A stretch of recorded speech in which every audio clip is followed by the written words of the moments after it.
Mula sa Maynila hanggang sa buong mundo, may bagong reyna sa hardcore. Kilalanin niyo.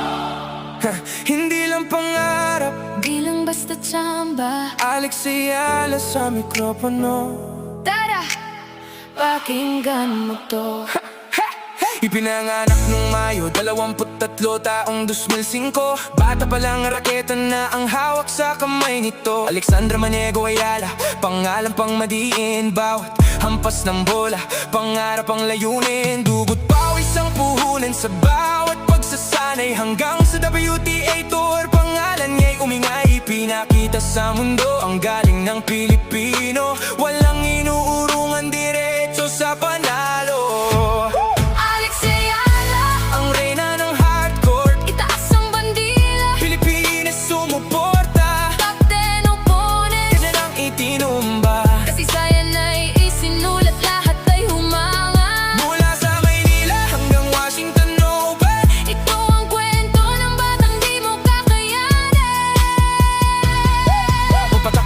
Agosto 3, taong 2020 sa gumawa ng kasaysayan na talagang napakatamis. Career, high single ranking, world number 20 na pinakamataas na ranggo ng Pinoy sa WTA. Unang Pilipino na pumasok Sa top 30, bawat laban sa court. walang takot, walang ate-ate. Nakaabot sa 4th round ng isang major tournament. Bawat puntos, bawat ace, puro killer placement. At hindi pa